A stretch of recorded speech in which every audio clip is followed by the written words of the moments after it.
안녕하세요. 꿈꾸는 다락방입니다. 오늘은 일본을 대표하는 교육 심리학자 가토 다이조가 쓴 비교하지 않는 연습을 읽어드리겠습니다. 누구에게나 존재하지만 터놓고 말하기 어려운 주제, 열등감. 열등감이 실체를 밝힘으로써 타인의 시선에서 자유롭기 위한 유명한 일본 심리학자의 깊은 조언을 담은 책입니다. 그럼 꿈꾸는 다락방과 함께 힐링되는 시간을 가져보세요.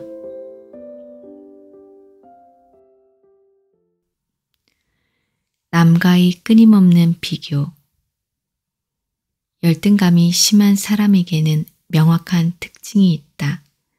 끊임없이 자신과 타인을 비교한다. 그리고 항상 자신의 약점을 과장되게 의식하고 상처받는다. 강박적인 비교를 하면서 타인보다 우월해지고 싶어한다. 우월해지려는 마음이 무의식에 있으면 모든 사람이 비교의 대상이 된다. 이들은 타인이 사랑받는 것을 용납하지 못하는 증오도 강하다. 강박적인 비교의 원인은 결국 고독과 적이다. 안타까운 사실은 이들이 자신이 증오를 깨닫지 못한다는 것이다. 고독과 적이로 가득한 사람에게 타인과 비교하지 말라고 하는 것은 헛일이다. 사람은 남과 비교할수록 행복해질 수 없다. 하지만 열등감이 심한 사람은 비교를 하지 않고는 견딜 수 없다. 열등감이 심한 사람은 다음과 같이 생각한다. 저 사람은 집을 샀다. 나는 열심히 사는데도 집을 사지 못했다. 저 사람은 성공했는데 나는 성공하지 못했다. 저 사람은 돈을 모았다. 나는 밤낮 없이 일하는데 돈이 모이지 않는다.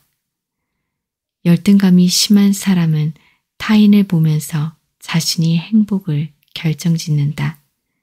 때문에 주위 사람이 바뀌면 그 표적이 달라지고 그로 인해 항상 타인과 싸우며 살아간다.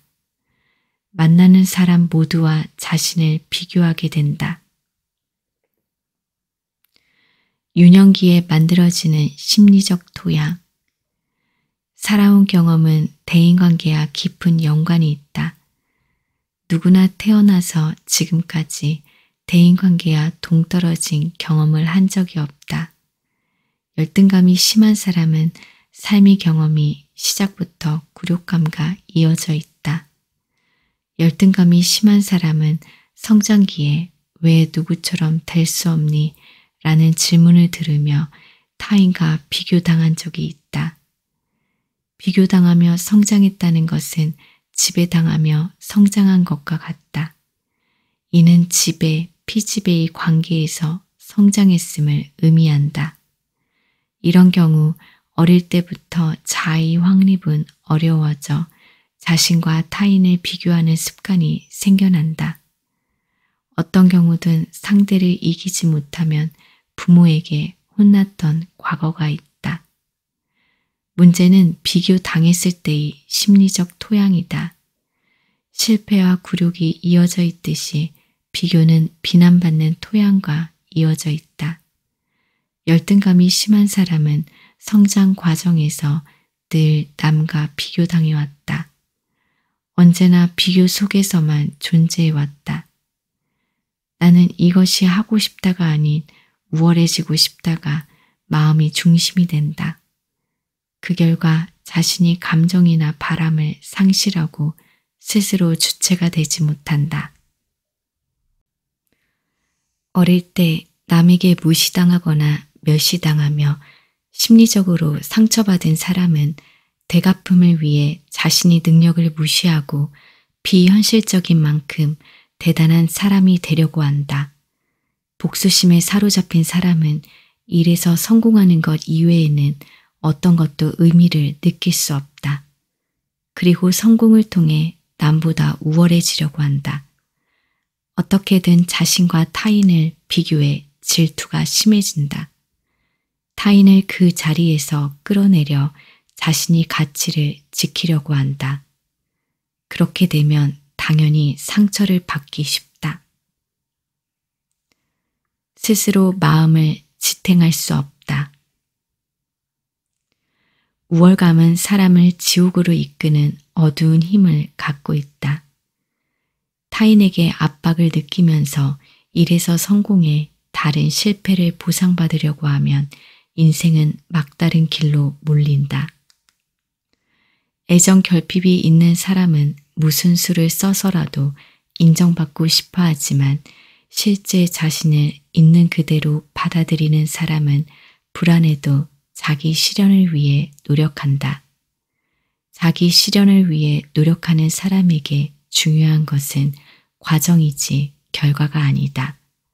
그들은 항상 자신에게 만족한다. 반면 성공해야만 자신이 인정받는다고 생각하는 사람은 성공과 실패의 측면에서 노력한다. 이런 사람은 항상 불안하고 불행하다. 성공과 실패도 그 자체에는 큰 의미가 없다. 불안하고 불행한 사람이 성공하거나 실패했을 뿐이다.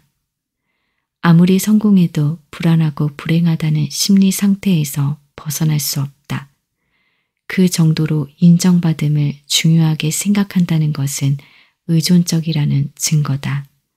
스스로는 자신의 마음을 지탱할 수 없어서 그렇다. 그는 타인과 교감하지 않는 대신 타인에게 의지한다. 하지만 상대에게 기대한 반응은 돌아오지 않고 그 결과 그는 상대에게 적의를 품는다. 그래서 열등감이 심한 사람은 실존적 단계에서 누구와도 소통할 수 없게 된다. 끈끈한 인간관계의 경험이 없다. 자신과 타인을 과하게 비교하는 사람은 공동체를 경험하지 못했을 것이다. 공동체에서 비교는 어려운 일이다. 나는 타인과 비교할 수 없는 고유한 존재이며 당신이 당신이기에 사랑한다. 나는 나이기에 사랑받는다. 라고 느끼는 것이 공동체이기 때문이다. 건강한 사람은 본질적인 부분에서 타인과 비교당한다고 느끼지 않는다. 자신은 무엇과도 바꿀 수 없는 존재라는 안도감이 있으며 잘난 사람이 이야기를 들어도 상처받지 않는다. 자신은 사랑받고 있다는 감정에 흔들림이 없다. 자신은 누구와도 대체 불가능한 존재이므로 질투가 없다. 이와 반대로 신경증이 심한 사람들은 공동체적인 인간관계를 경험하지 못했을 것이다. 그 사람이어야 한다는 끈끈한 인간관계 경험이 없다. 그들은 자신의 모습 그대로 살지 못한 분노가 상상을 초월할 정도로 높다. 어른이 되어 다양한 상황에서 생기는 부정적인 감정이 그동안 쌓인 분노가 변질된 모습임을 그들은 깨닫지 못한다. 열등감이 심한 사람은 유난히 고독하고 괴로워한다. 인간적인 마음이 유대가 없기 때문이다. 상대에게 자신은 얼마든지 대체 가능한 존재라고 생각한다. 사람도 싫고 미움받는 것도 싫다. 열등감이 심한 사람은 사람을 싫어한다. 하지만 외로운 것도 싫어해 사람이 싫은 감정을 무의식적으로 몰아넣는다. 그런 한편에서는 미움받는 게 두려워 타인에게 좋은 얼굴을 한다. 싫은 사람에게 호감을 얻으려 애쓰니까 심리적으로 힘들어진다. 또한 전혀 관심이 없는 상대를 걱정해주고 있어 쉽게 피로해진다. 좋아하는 사람을 위해 요리든 뭐든 하는 건 기쁘지만 싫은 사람을 위해 하는 일은 괴로운 법이다. 자신의 의지로 타인과 잘 지내려는 사람은 심리적으로 건강한 사람이다. 따라서 좋은 인간관계가 형성된다. 반대로 좋은 사람으로 인정받기 위해 타인과 원만해지려는 사람에게는 열등감이 있다. 상대를 위해 무엇을 하든 자신의 의지가 아니기 때문에 억지로 상대를 위하는 만큼 상대에 대한 미움이 생긴다. 사과가 먹고 싶어도 참고 상대에게 양보한 뒤 상대가 그 사과를 먹으면 사과를 주기 싫었던 마음이 생각나서 상대가 미워지는 식이다. 그들이 무의식적으로 나는 당신들이 싫어요 라고 생각하는 것과 별도로 그들은 사람들에게 매달려 지낸다. 자신을 방어하기 위해 밝은 성격을 연기하기도 한다. 모두 사람들에 대한 미움을 숨기기 위해 만들어진 가짜 관대함과 가짜 밝음이다. 흔히 밝고 사교적으로 보이는 사람도 실제로는 그렇지 않은 경우가 있다. 심한 열등감으로 저기를 품고 있는데 그 사실을 철저하게 숨기기 때문이다. 나는 당신들이 싫지만 당신들에게 호감을 얻지 않으면 살아갈 수 없다라는 심리다. 스스로 자신이 존재를 확인할 수 없기 때문에 타인에게 의존한다. 이런 사람은 자기 부정 때문에 정체성이 확립되어 있지 않다. 부모가 열등감이 심하다면 그 사실을 아이에게 들키지 않으려 할 것이고 아이에게 미움받기도 싫을 것이다. 그런 부모는 겉으로 아이에게 애정을 듬뿍 쏟는 것처럼 보여도 실제 관계는 매우 약하다. 마음에 분노를 품고 있다. 열등감이 심한 사람은 왜 타인을 싫어할까? 어리광이 욕구가 채워지지 않으니 당연히 애정 결핍이 강하다. 애정 결핍이 강한 만큼 모든 사람에게 많은 요구를 한다. 나에게 이렇게 해달라, 나를 이렇게 봐달라, 나를 이렇게 생각해달라, 나를 이렇게 대해달라 등 상대에게 바라는 것도 요구하는 것도 많다.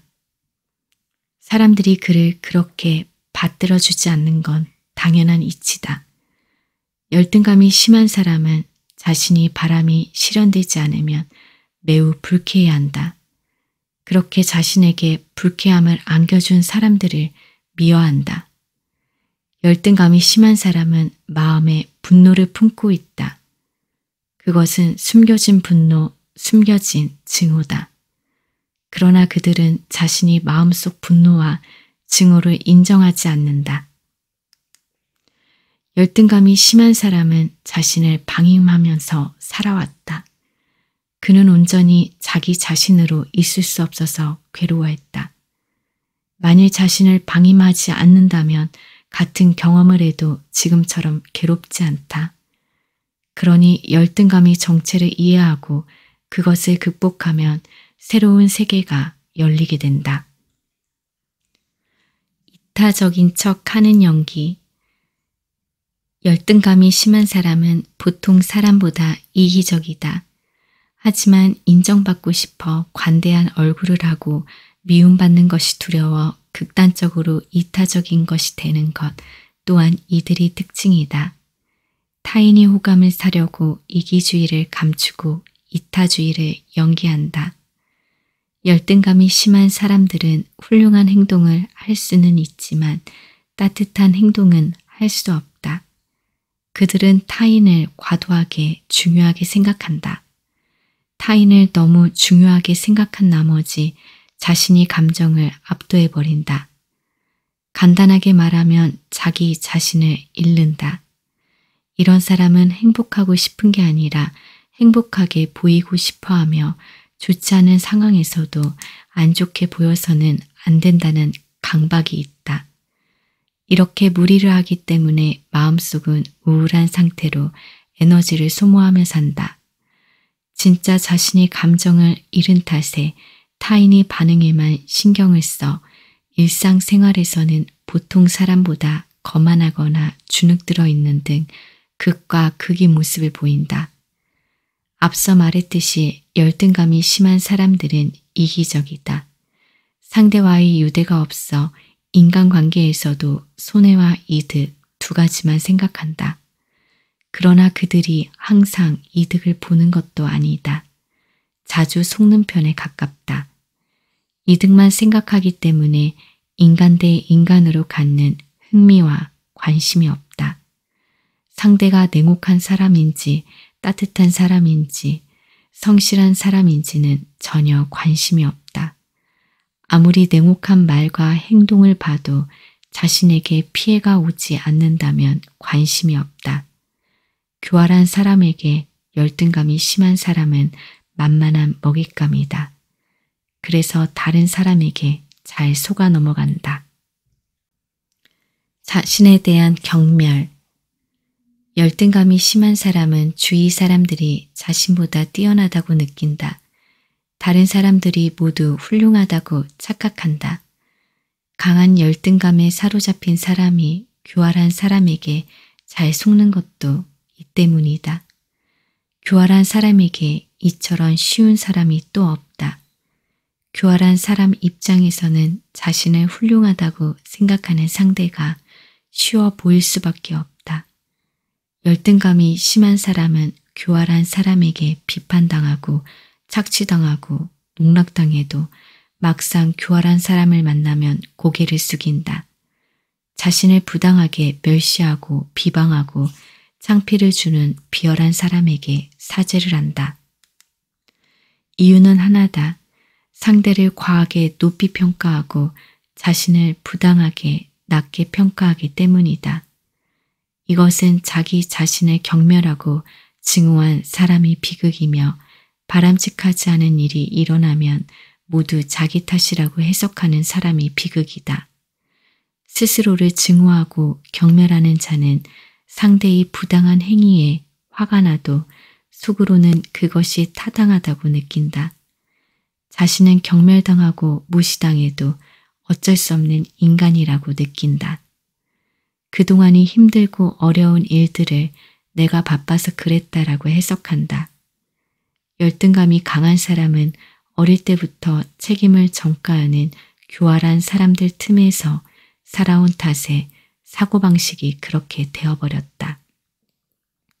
같은 갈등 상황에서 열등감이 강한 사람은 내가 나빴다고 해석하지만 다른 사람들은 상대가 나빴다고 해석하기도 한다.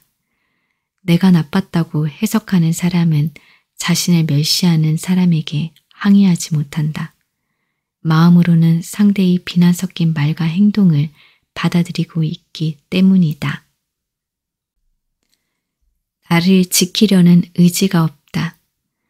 카렌 호나이의 말처럼 자기 멸시의 특징 중 하나는 자신을 학대하는 것이다. 타인이 자신을 학대했을 때 그것을 용납하지 않는 것이 생명의 기본이다. 따라서 자기 멸시는 생명의 기본을 무너뜨리는 일이다. 부모로부터 정서적 학대를 받은 아이는 어른이 되어 타인이 학대를 받아들인다. 자신이 학대당하는 것에 암묵적으로 동의하며 살아왔기 때문이다. 또한 스스로를 경멸하기 때문에 자신을 소중히 대해주면 반대로 위화감을 갖는다. 이처럼 자기 멸시를 하는 사람은 자신이 가치 있는 사람이라고 느끼지 못한다. 나아가 하지 않아도 될 일을 하면서 스스로 완전히 탈진해버린다. 이것이 더 심해지면 우울증이 심하게 온다. 과로사를 하는 사람도 있고 극단적인 경우 자살까지 한다. 괴롭힘을 당해 자살하는 유형이 여기에 해당한다. 자기 멸시를 하는 사람은 질 나쁜 사람에게 이용당하면서도 아첨하고 따른다. 이는 다 외로움에서 비롯된 것인데 자기 멸시를 하는 사람은 자신에게 다가오는 사람과 무조건적으로 친해지려고 한다. 애초에 친구가 될 생각이 없는 사람과 친해지려고 하니 문제가 생긴다. 교활한 이에게 이보다 더 만만한 먹잇감은 없다. 교활한 자의 만만한 먹잇감. 가족이든 친구 사이든 병리적인 집단은 존재한다. 그 집단은 누군가를 희생시켜 유지된다. 대부분의 경우 희생이 되는 쪽은 자기 멸시를 하는 사람이다. 우울증 환자의 가정에 이런 특징이 있다. 우울증이 있는 사람은 그 가정이 숨은 공로자인 경우가 많다. 그럼에도 불구하고 가족들에게 존경을 받지 못한다. 실질적으로는 그 가정을 지탱하는 사람인데도 존재감이 드러나지 않는다. 한마디로 그림자 사람이다. 자기 멸시를 하는 사람은 집단이 자신과 떨어져 따로 노는 것을 자신이 책임인 양 느낀다. 그래서 자기도 모르게 희생자 역할을 해버린다. 자기도 모르게 희생하는 이유는 애정 결핍에 있다. 자신을 희생하더라도 모두와 사이좋게 지내고 싶은 마음이 크기 때문이다. 하지만 그 사람은 대가 없는 희생에 완전히 소진되고 아무도 그를 도와주지 않는다. 오히려 교활한 사람이 표적이 되어 이용당한다. 상대를 이용하려는 교활한 사람은 자기 멸시를 하는 사람에게 쉽게 접근한다. 정직한 사람이 무시당하는 집단은 어디에나 있다. 그 집단에는 희생되는 사람이 있고 희생을 요구하는 사람도 있다. 자기 멸시를 하는 사람, 즉 베풀기만 하는 사람은 자신이 책임이 아닌 일에도 강박적으로 책임을 느끼고 다른 사람이 해야 할 일까지 해버린다. 이용되는 것과 인정받는 것을 착각하기 때문이다. 자기 멸시를 하는 사람이 또 다른 심각한 문제는 자기 곁에 있는 성실한 사람, 따뜻한 사람, 관대한 사람을 알아채지 못하는 것이다. 열등감이 심한 사람은 그 사람이 행복을 진심으로 바라는 사람에게는 눈길도 주지 않고 그를 이용하려는 교활한 사람이 마음에 들려고 노력한다. 자신이 골수까지 갖다 바치려고 한다. 열등감이 심한 사람은 한 사람이라도 진실되게 교감하면 인생이 극적으로 바뀐다. 자신을 착취하려는 사람이 마음에 들려고 고군분투할 일은 없어진다. 누군가와 교감할 수 있다면 그 사람과의 인간관계는 순식간에 변한다. 마음이 통하는 사람이 생기는 순간 다른 사람들과 억지로 친해질 필요가 없어진다. 그런 과정을 거쳐 행복한 사람들이 공통점이라고 할 수 있는 좋은 인간관계가 서서히 생긴다.